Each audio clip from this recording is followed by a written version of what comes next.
I first started to wonder about fungi when I was doing my permaculture course. There was always a nod to fungi, like, oh yeah, fungi's there. And I was like, yeah, but it's where and what is it doing? I was cooking dinner one night and Peter McCoy just randomly came on a YouTube podcast. He was talking about fungi and something called the radical mycology movement. Just through his words, pennies started to drop where I was like, wow, they actually play a really important role in everything that we do. And this is quite a vast kingdom. So it includes yeasts and molds, creating things like ascorbic acid, beer, cheese, bread. Without fungi, life just wouldn't be possible.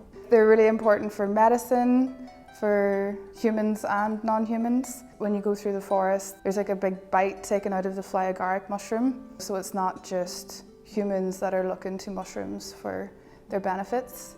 And something called mycorrhizal fungi that actually connects to the plant roots, and the mycelium will also stretch out further to bring nutrients into where the roots are.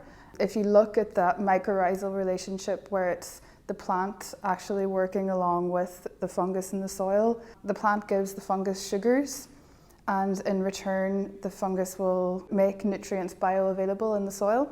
So it's kind of like a symbiotic relationship. From the work of Peter McCoy and other people involved in the radical mycology movement, so for example Maya Elson, who runs an organisation called Co-Renewal, they do post-fire remediation, where they'll get these things called wattles, which are huge big socks stuffed with mycelium and the food for the mycelium, so straw or wood chip, and they'll put, after fires, they'll put them along where they think there's going to be water runoff.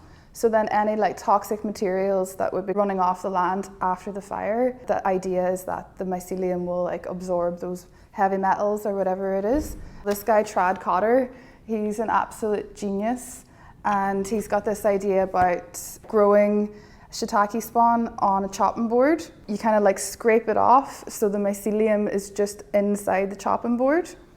And then when you use it, it's naturally antimicrobial. And then it's dry a lot of the time, so that's why it doesn't overgrow and start to fruit. But then when you do give it a wee wash, that's hydrating the fungus so it does stay alive. There's a lot of potential to work with fungi to get rid of toxins basically and to clean up pollution.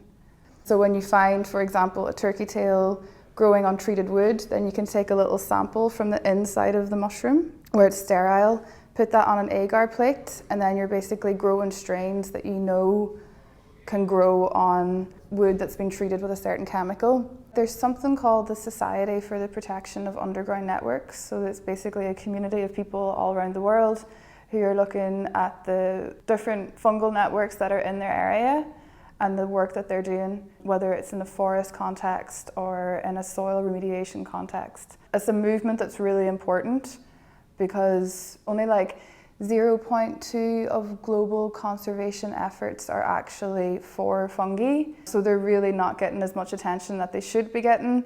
They're not getting as much protection as they should be getting, simply because they're out of sight, out of mind. So there's fungal spores all around us. From the first breath you take to the last breath you take, there's going to be fungal spores there. Every step that you take on the ground will hopefully have a fungal population in it. Every tree that you walk past has got fungus in it. So we just need to recognize that we need to work with the unseen. If we don't have fungi in the soil, then we literally can't grow most food. It's an essential part of life.